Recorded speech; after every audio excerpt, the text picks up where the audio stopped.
విజయవాడలోని కొత్తపేటలో ఓ బారు వద్ద దారుణం చోటు చేసుకుంది. మద్యం సేవించేందుకు 10 రూపాయలు ఇవ్వలేదని తాతాజీ అనే ఒక వృద్ధుడిపై ఓ బాలుడు కత్తితో విచక్షణారహితంగా దాడి చేశాడు. బార్లో మందు కొనడానికి డబ్బులు సరిపోకపోవడంతో అక్కడే ఉన్న వృద్ధుడు తాతాజీని బాలుడు 10 రూపాయలు ఇవ్వమని అడిగాడు. వృద్ధుడు డబ్బులు ఇవ్వకపోవడంతో ఆగ్రహానికి గురైన మైనర్ బాలుడు కత్తితో దాడి చేశాడు. దాడిలో తీవ్ర గాయాల పాలైన తాతాజీ ఘటనా స్థలంలోనే మృతి చెందాడు. స్థానికులు ఇచ్చిన సమాచారంతో పోలీసులు ఘటనా స్థలానికి చేరుకొని పరిశీలించారు. ఇక బాలుడిని అదుపులోకి తీసుకున్నారు. విజయవాడలోని కొత్తపేటలో ఓ బారు వద్ద దారుణం చోటు చేసుకుంది. మద్యం సేవించేందుకు 10 రూపాయలు ఇవ్వలేదని తాతాజీ అనే వృద్ధుడిపై ఓ బాలుడు కత్తితో విచక్షణారహితంగా దాడి చేశాడు. బార్లో మందు కొనడానికి డబ్బులు సరిపోకపోవడంతో అక్కడే ఉన్న వృద్ధుడు తాతాజీని బాలుడు 10 రూపాయలు ఇవ్వమని అడిగాడు.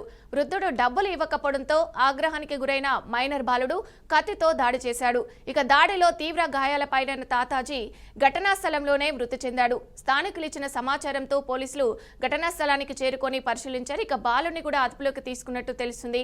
ఇక ఇదే విషయానికి సంబంధించి పూర్తి సమాచారం మా ప్రతినిధి సుబ్బు అందిస్తారు. సుబ్బు, చెప్పండి, అసలు ఏం జరిగింది, డీటెయిల్స్ ఏంటి? ఓకే విజయ, ఇది Chittinagar Loukya bar Kothapeta police station పరిధిలో ఉంటది. ఈ పోలీస్ స్టేషన్ ఈ రాత్రి 11:30 బాలుడు, ఒక మైనర్ బాలుడు ప్రసాద్ తాగిన మైకంలో ఉన్నాడు.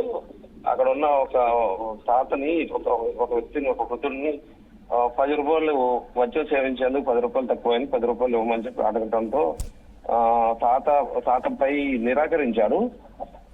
వృద్ధుడు తాతపై తాపి పని చేసుకుని జీవనం సాగిస్తా ఉంటాడు. అయితే డబ్బులు ఇవ్వాలని నిరాకరించడంతో ఆగ్రహంతో ఊగిపోయిన బాలుడు కత్తితో విచక్షణ రహితంగా దాడి చేసి వృద్ధుడి మరణానికి కారణమయ్యాడు. పని కోసం విజయవాడలో జీవనం సాగిస్తా ఉంటాడు ఈ వృద్ధుడు.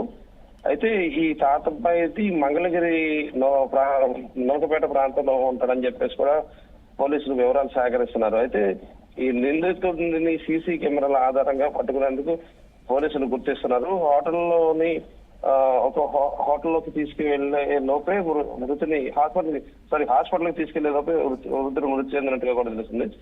ఈ విజయవాడలో ఈ కొత్తపేట ప్రాంతాల్లో ఎక్కువగా ఈ మద్యానికి బానిసై ప్లస్ ఈ మత్తు పదార్థాలకు బానిసై ఎక్కువ మంది యువకులు తిరుగుతూ ఉంటారు. ఈ నేపథ్యంలోనే జస్ట్ 10 రూపాయల కోసం ఆ తాగిన మైకంలో హత్య చేశారని చెప్పేసి పోలీసులు ప్రాథమికంగా ఒక నిర్ధారణకు వచ్చారు. అయితే ఆ చుట్టుపక్కల ఉన్న సీసీ కెమెరాలో కొన్ని విజువల్స్ అయితే రికార్డ్ అయినాయి.